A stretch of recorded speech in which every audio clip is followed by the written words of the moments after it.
Claudine Hemingway is a descendant of famed writer Ernest Hemingway.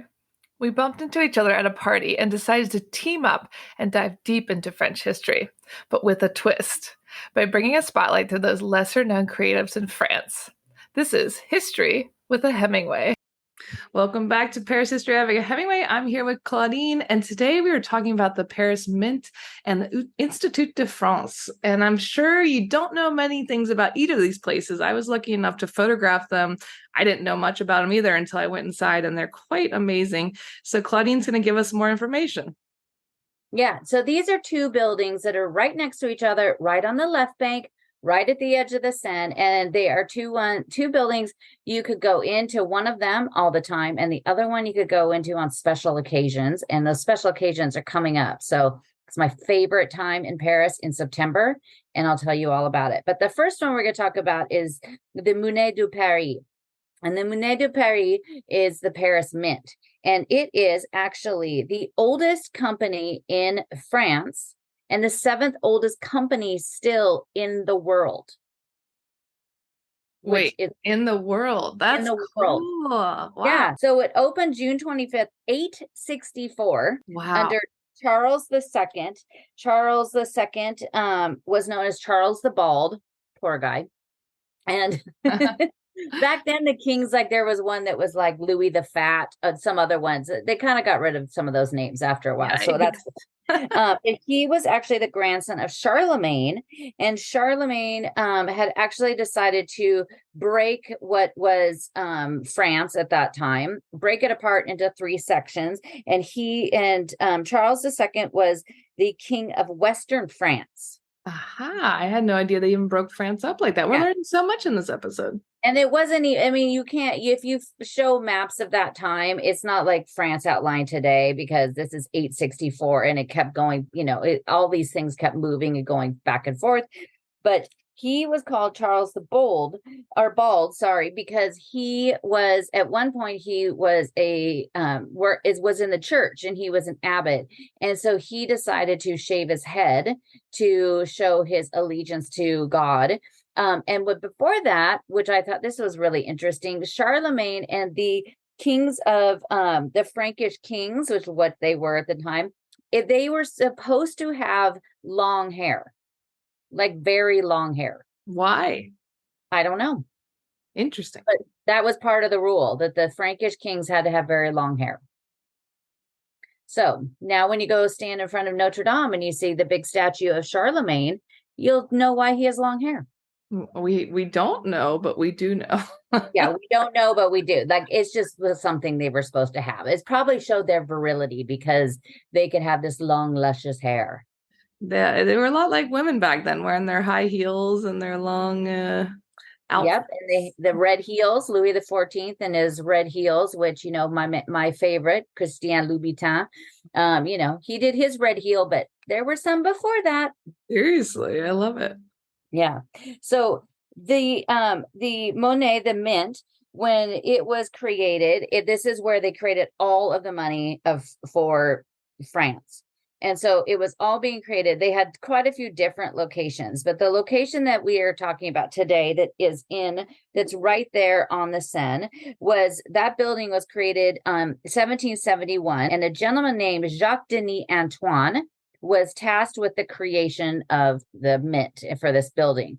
There was another building that was already part of it, and it was Hotel du Conti, and that building is still there, and it's kind of incorporated into the building that we see now. But he made this like neoclassical masterpiece, and when he first designed it, and it was first created after that first stone was laid, people complained later that it looked too much like a factory on the edge of the Seine. And it is interesting because it is a very very long and very kind of flat facade. I mean, it's got windows and columns and stuff, but it is interesting now when you hear that people complain that it looked like a factory, and when you see it, it is very different because it's a pretty big building. It's right there on the edge of the Quai de Conti, and so it's when you look up, if you're coming across Pont Neuf to the left bank and you look to your right, you see it. Yeah, definitely. It does stand out from the rest of the buildings. It is. And but it's also, I love this building. It's really great. And you could also just walk in there any old time you want. You don't have to actually, like, you could walk into the courtyard. It's really great. So when they've laid that first stone on April 30th, 1771, it was done by a gentleman named the Abbé Terry. And he was the clerk of the Parliament of Paris. And he was a favorite of one of our ladies, Madame de Pompadour, and he was apparently, I think he was a little bit loose on the rules of the church because he was known as quite the libertine, which means he liked all sorts of things, like all sorts of different kinds of sex, we'll call it. Well, we're keeping it PG. Use your We're keeping it imagination. PG, but he really liked the ladies, and he was pretty liberal with some of the things that he did, just kind of, partying it up around town. But the architect, when Denis did this, he had built this, and he had done a few other things in Paris, but this is the first big thing that he really did. He was also an urban planner, and he helped to modernize France, and this is in 1770s. So it's pre-revolution, and so he was going to do a lot of things that actually never ever came to fruition. Like, he wanted to do some stuff at the forecourt of Notre Dame, and including adding a colonnade. He wanted to, he laid out plans around the Madeleine, and then also he had this major plan for the Louvre, and the Louvre with the Tuileries to finish connecting that. And then also he wanted to, at the Louvre, he wanted to have this offshoot that would come off the Louvre, go up this street to Rue Saint-Honoré, which is one street over from Rue de Rivoli. And he was going to create a whole opera house that would be attached to the Louvre. That would have been cool if you actually did all of that. I would have been, but sadly, none of that happened. And I'll save all the fun things that I read about what he was going to do for the Louvre for a Louvre episode. But, all episodes, I find a way to incorporate the Louvre or Delacroix. I mean, very important part of the show. It is very important. But he did do the Church of Saint Nicolas de Chardonnay, which is a really neat church. It's in the left bank as well. But the mint itself, when he did that, the very front of it has, we're talking about it's kind of just a formidable appearance of the facade. But in the very center, it's really pretty. And it has six ladies going across the top, and they were done by different artists, including Pigalle, kind of standing over, and it has these beautiful windows that are going across the top, and that's the main entrance to go in there. It's also an entrance. There's also a very fancy restaurant here at the Mint that's done by Guy Savoy. And that is a really fantastic restaurant, but very, very expensive. So you might want to rob the Mint and then go to dinner. Yeah, save your coins, people. Save your coins. But when you walk through the main entrance, the doors are really pretty, and they have the big gold L's on it for Louis XIV. And you go in and you look to your right, and there's the staircase of honor that goes up, and you could go up that way. It takes you to the restaurant, but it also is where they sometimes do special exhibits. And when you go up there, and even if it's like, sometimes I go to places to see a special exhibit, even if I'm not really interested in it. After he created this building, he lived on the second floor in the corner, right there at the edge of the building of the Quai Conti, and the Rue Genegeau, and he lived there and died in the building. Oh, wow. He really was that was his place. He is. And I know that you probably would think maybe he's haunting it, because I know how you love the ghosts. Yeah, he's definitely haunting it. He's definitely haunting it. I don't live very far from it. So I'll poke by sometimes at night and check in the window, see if I see his ghostly appearance. You can do some ghost busting. I know I could get some ghost busting. There's no way I would do that. I'd be too scared. But it is really cool when you walk into the back. So you go through the beginning, there's a courtyard in the back, and on the courtyard, there's 4 busts, and the 4 busts are of King Henry II, Louis the 13th, 14th, and the 15th. I'm not really, it's kind of like, well, what about Charles the Bald? Where's his? He's the one who created the Mint. Charles the Bald. They forgot all about him because he was bald. Yeah, Charles II the Bald, the poor fella.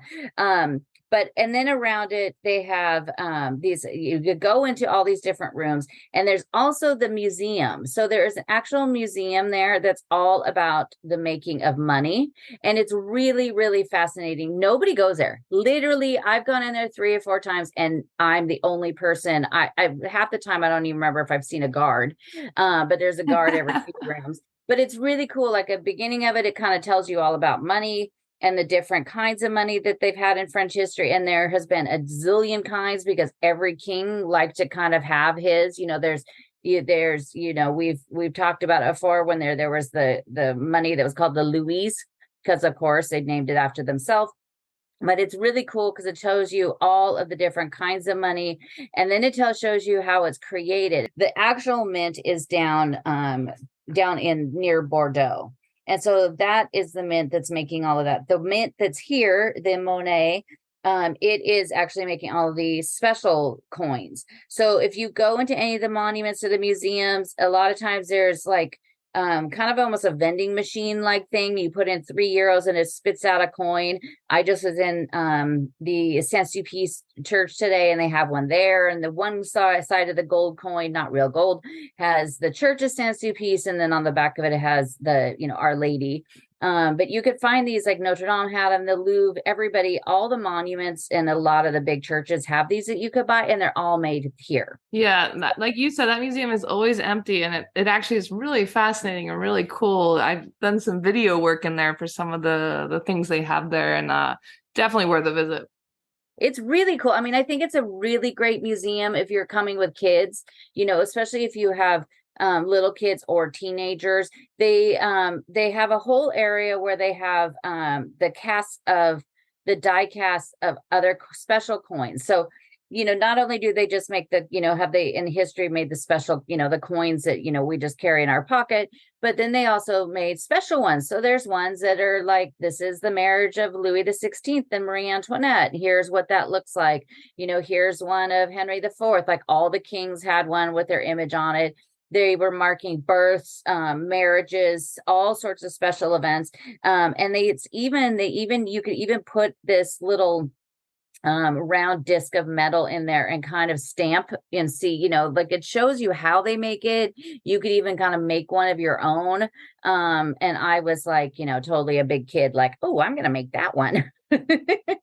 But it's really, really cool. And when you come back down the lower side, you actually see the people working and making all those special coins. So there's the coins you could buy in the monuments and museums, and then there's coins that they sell. So, outside right now on the wall, because there's also a little gift shop there. So the gift shop not only is your standard gift shop of a museum, but this one's actually pretty fancy. And you could go right now, they have like Harry Potter coins. There's some they're making for the Olympics. You could go in there and buy, you could spend a lot of money. You could buy a €200 coin. You could have them that are real gold, real silver. Pretty much with just about everything you've ever thought of that you would want on a coin, you could probably find one. It's kind of a really cool place to get if you want to get a really special souvenir of your trip to Paris, or a special gift for somebody. It's kind of a cool place to get one. Yeah, definitely. And like we said, like, no one's there, so you don't have to wait in a line. You just get what you want. Yeah, nobody is there. I'm really wondering if maybe they're going to make the medals for the Olympics. Oh, that would be cool. I'm wondering that too. Wouldn't that be cool? And I saw they have one coin. So they have a few coins they did. And one of the coins has my beautiful Wing Victory that's in the Louvre, which is so perfect. They should be using Wing Victory for everything for the Olympics. I think that's a great idea. Yeah. So I'm gonna be on the lookout to see. And we could get our own, and we could just wear around our gold medals. Along with our t-shirts. What was that shirt we wanted to get? Like the whores on the hill. Yes, we got to get that made. That was about the nuns back then. We should clarify what that is. Yeah, out of context, that's a little weird. Yeah, the nuns out there at the Abbey at Montmartre, that's when, they were known as the whores on the hill, because at that time they were like 3 of them were the lovers of Henry IV, and the rest of them were sleeping with his army. Like, the rules back then were different. Definitely not nuns you see today. No, but they were called actually the whores on the hill. I still want that t-shirt. Maybe not the nicest, most PC term, but it's history. But it's a really cool place. They're open on Tuesdays to Sunday. They're open until 9 o'clock on Wednesday night. So, go meet for apero and then go run around the corner to the Mint. And it's only 12 euros. Yeah, it's just always amazing to me how cheap the museums are. My sister and my brother are coming and we're gonna go to the Eiffel Tower because I have to because he's never been. And it's 11 euros to go up the Eiffel Tower. If you take the stairs to the second floor, If it's you take the 11 stairs. euros. But right now it's almost impossible to get the tickets. Yeah, I found tickets for the stairs. Oh well, yeah, for this they have a yeah, that's a side note, but there is they've got to figure something out for the catacombs and the Eiffel Tower.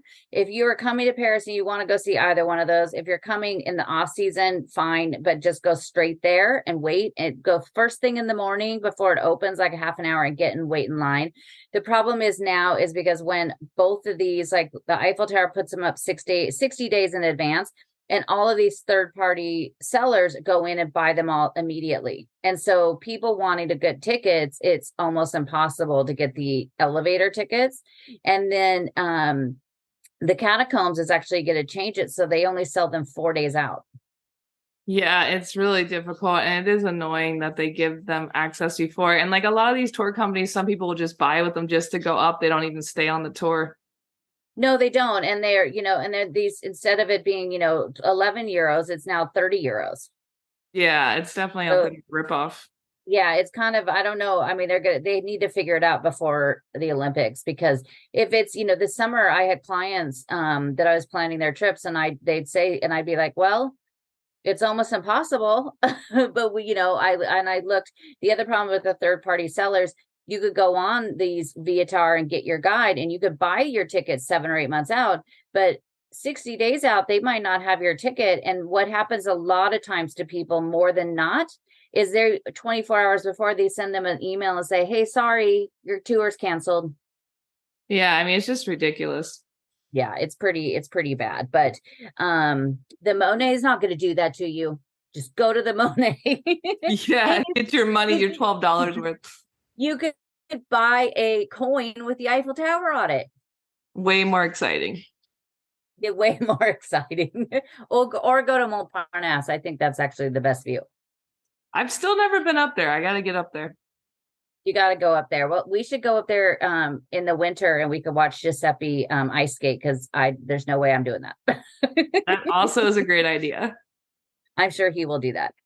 So right there, there's another building that is right next to the Monet that's very cool. But in between it, there is a little tiny, there's the street when you come out, go around the corner, there's a little dead end street that's kind of fun to walk down. It has the side of the building is covered with ivy, which is so refreshing to see real actual foliage on buildings in Paris these days, because it's becoming a rarity and everything's fake. But right next to it, there is a statue of a gentleman, and his name is Nicolas de Contsorier, and he was a mathematician. He lived from 1743 to 1794. He was a mathematician, politician, and the general inspector of the Mint. And this statue was created for him and added on his 100th anniversary of his death. He died on July 14th. That's apropos. Yeah, very. Bastille. But it was done by Jacques Perrin, and it's a really neat statue. There was, for a really long time, somebody had thrown around like just a plain wood frame. Somehow they must have thrown it up like a frisbee, and it just landed around his head. It was a good throw.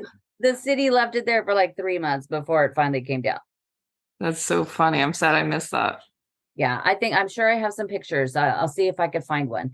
But right next to that is the other building that's really beautiful, and it's the Institut de France.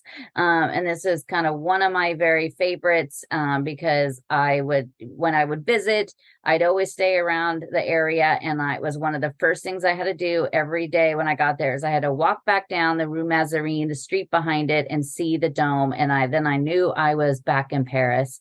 And so now every day I pretty much walk by it. But the Institut de France was originally created by Cardinal Mazarin. He died in 1661, and when he died, he left a bunch of money So they could create a college. It was going to be called the College of the Four Nations.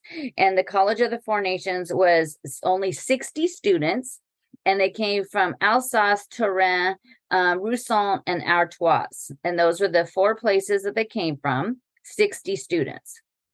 I mean, that seems very limited for a university. Yeah, I mean, and it's a pretty good sized building too. So they had a lots of room to roam around. But after he died, it became a school, and then it became a school again. And then that was from 1796 to 1802. And that's as long as it was a school, because in 1805, Mr. Napoleon decided to kick all of the academies out of the Louvre after Louis XIV left. They let the academies of science and letters, fine arts, politics, all of them, and the letters move into the Louvre. And so then Napoleon decided he wanted to make the Louvre, as far as a museum, bigger. And so he kicked them all out. And so they just went across the street, went across the Pont des Arts, and went right in there and moved in. And that is the Institut de France, which has the academies in it, but it also has the Alliance Française, which is the organization that actually is the one that writes the French dictionary.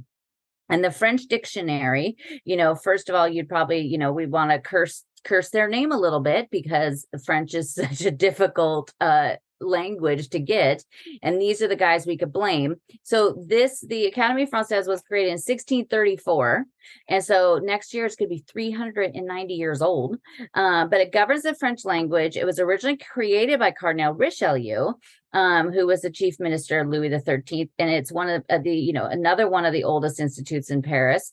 Its sole intent was to labor with all care and diligence possible to give exact rules to our language. Okay, but the one thing we know about French language, there's no freaking rules.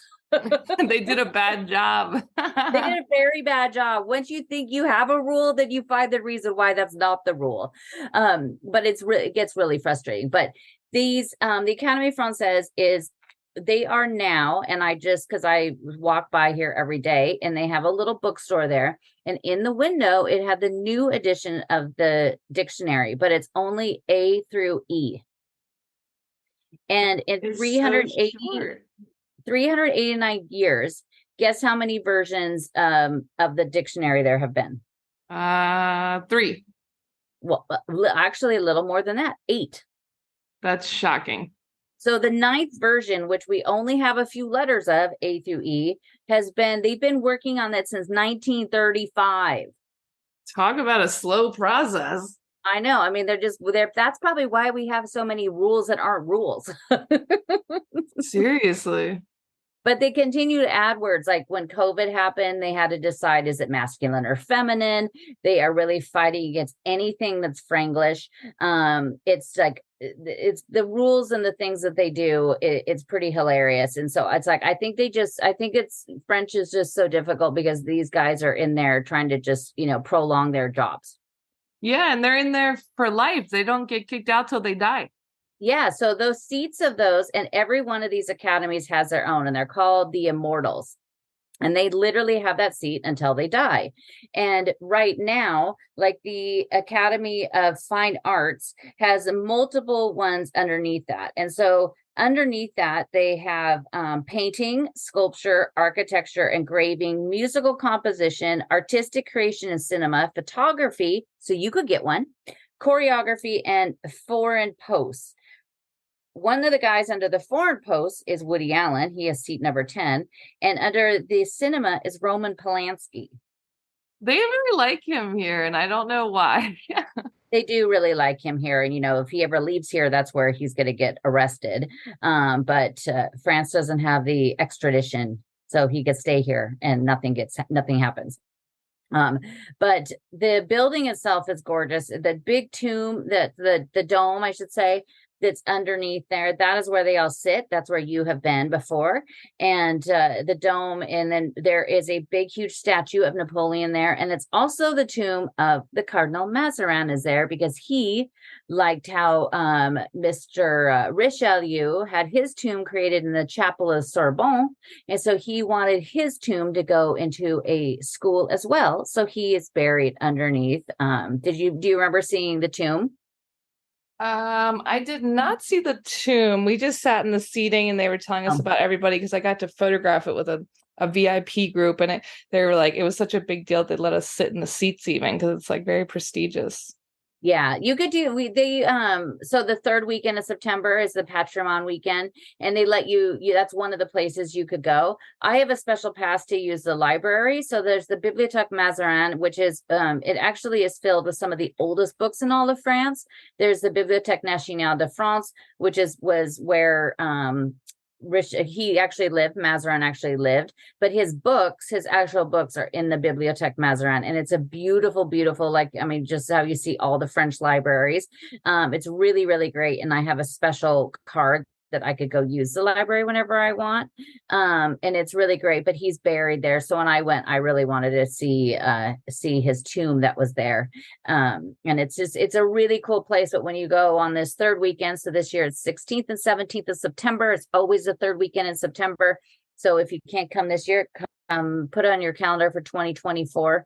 It'll be after the Olympics. And it's really great because you could go into the Mint, you could go into the Institut de France, you go to all these places for free. And they usually have lots of great information. They have usually special material that they pass out or that you could purchase.